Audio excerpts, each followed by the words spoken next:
আসসালামু আলাইকুম। আমি মোহাম্মদ ফিরোজ আবারও হাজির হলাম আর একটি নতুন ভিডিও নিয়ে। যে যেখানে বসে আমার ভিডিও দেখছেন, আশা করি আল্লাহর রহমতে সবাই ভালো আছেন, সুস্থ আছেন।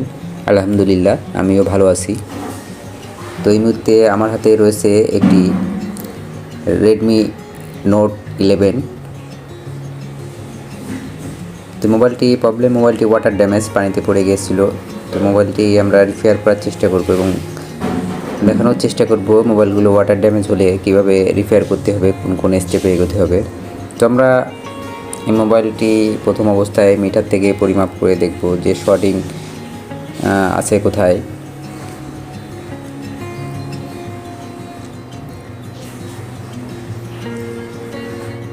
তো আমরা মাল্টিমিটার বার্জার মোডে রেখে অথবা ডায়েট মোডে রেখে আমরা এটা পরিমাপ করতে পারি।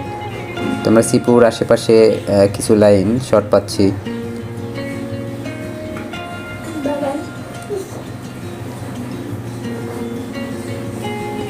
এখানে কিছু লাইন শর্ট আছে আর ডায়েট মোডে মান কম আছে। এখানে মাপলে দেখা যাচ্ছে, আপনার যে মাপগুলো দেখা যাচ্ছে, মাপগুলো 120, 30 এরকম রিডিং দেখাচ্ছে। এখানে আপনার বিপিএস লাইনটাও কিছুটা শর্ট আছে। এখানে রিডিং তুলনামূলক কম আছে, 150, 60 রিডিং দেখায় বিপিএস লাইনে।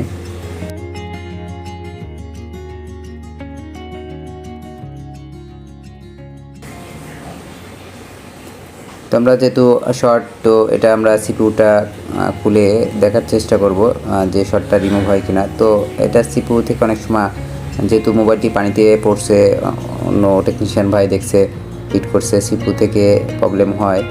তো আমরা সিপিউটা রিভলভ করব। সিপিউ আর ইএমসিটা রিভলভ করলে আশা করব যে আমাদের সেটটি আবার পরিপূর্ণভাবে রানিং হবে। তো আমরা এখানে বিপিএস কয়েল বা এখানে অন্য ক্যাপাসিটারগুলো কিন্তু আমরা আংশিক শর্ট পাচ্ছি, ফোনটি রান করে না, যার কারণে আমরা সিপিউটি রিমুভ করে রিভলভ করে লাগাবো এবং আমাদের শর্টটি যখন ঠিক হয়ে যাবে তখন আমাদের ফোনটিও আবার পরিপূর্ণভাবে সচল হবে। তো বন্ধুরা, দেখতে থাকুন। আর আমার ভিডিও ভালো লাগলে অবশ্যই আমার চ্যানেলটি সাবস্ক্রাইব করবেন, পাশে থাকা বেল আইকনটি ক্লিক করে দিবেন যাতে পরবর্তী নোটিফিকেশন আপনাদের কাছে পৌঁছাতে পারে। আমাদের সিপিইউ ইএমসি আমরা মাদারবোর্ড থেকে ডিসকানেক্ট করছি। তো মাদারবোর্ডটি দেখতেই পাচ্ছেন বন্ধুরা, গরম মাদারবোর্ডটির উপর ধিনা দিলে কীভাবে বজবজ করে। তো আমরা ভুল করে গরমের উপরে ধিনা দেওয়া হয়ে গেছে। তো এই কাজটি কেউ কখনও করবেন না, কারণ গরম জায়গায় যখন ঠান্ডা কিছু দেওয়া হয় তখন গরমটা আরও বেড়ে যায়, সেক্ষেত্রে অনেক সময় মাদারবোর্ডে ক্ষতিগ্রস্ত হতে পারে। সেই কারণে মাদারবোর্ডগুলো একটু ঠান্ডা করে তারপর থিনার ইউজ করা ভালো। তো আমরা মাদারবোর্ডটি ক্লিন করব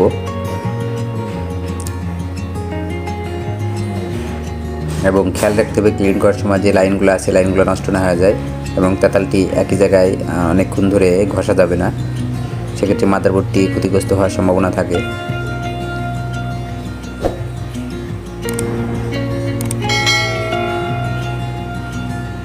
আমাদের মাদারবোর্ডটি ক্লিন করা হয়ে গেছে।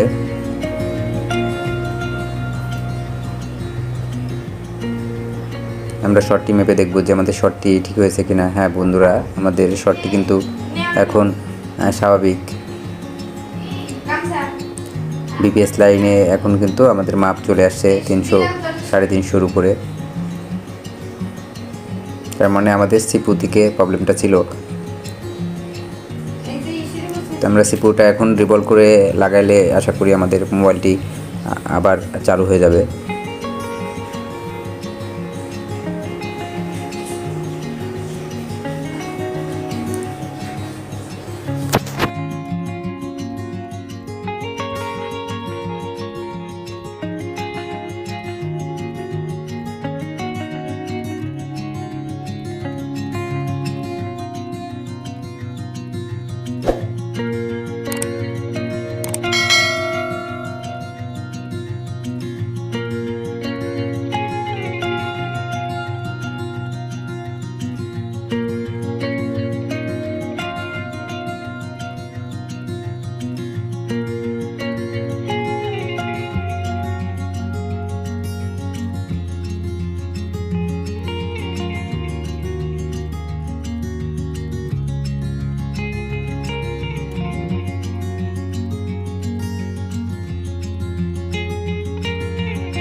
আলহামদুলিল্লাহ আমাদের এমসি সিপিইউ রিবলিং শেষ করছি। তো আমরা এখন এটাকে মাদারবোর্ডের সাথে ইনস্টল করব এবং দেখানোর চেষ্টা করব আমাদের ফোনটি রানিং হয় কিনা, অন হয় কিনা।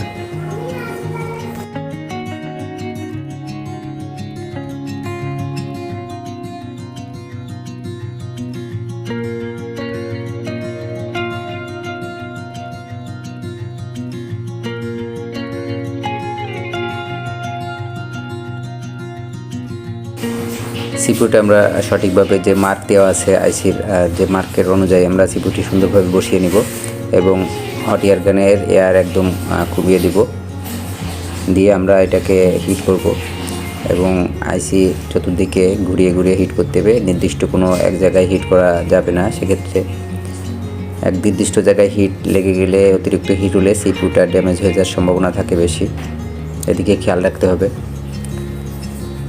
তো আমরা আইসি চতুর্দিকে হিট দিব। তো আমাদের নিচের বলগুলো যখন গরমে গলে যাবে তখন দেখবেন যে অটোমেটিকলি আইসিটা জায়গা মতো বসে যাবে। তো আমরা সেক্ষেত্রে টুইজারের মাধ্যমে আমরা একটু আইসিটা নাড়িয়ে দিব যাতে বোঝা যায় যে আইসিটা লেগেছে কিনা দেখার চেষ্টা করব। আমাদের সিপিইউ ইনস্টল শেষ, আমরা ইএমসিটা ইনস্টল করব। এটাকেও আমরা ঠিকমতো বসিয়ে নিব, বসিয়ে আমরা হট এয়ার গান দিয়ে হিট করব।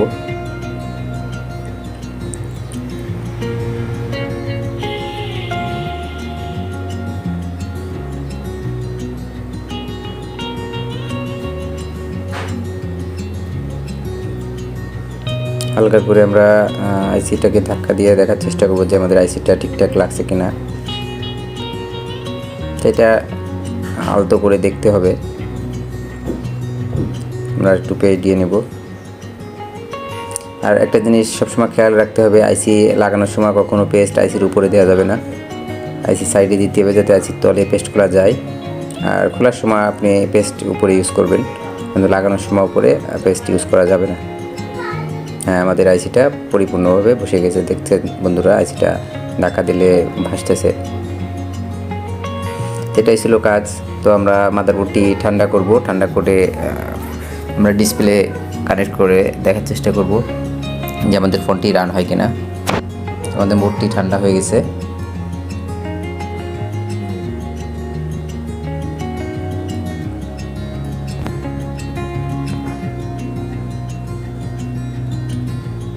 তো আমরা চার্জে লাগিয়েছি, আলহামদুলিল্লাহ দেখতে পাচ্ছেন যে আমাদের এমআই লোগো চলে আসে, চার্জ লাগিয়েছে, চার্জও আছে।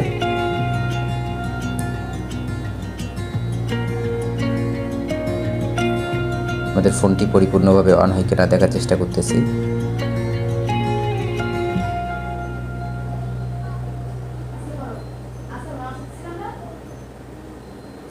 আলহামদুলিল্লাহ দেখতেই পাচ্ছেন যে আমাদের ফোনটি পরিপূর্ণভাবে সচল হয়েছে। তো ধন্যবাদ বন্ধুরা সাথে থাকার জন্য।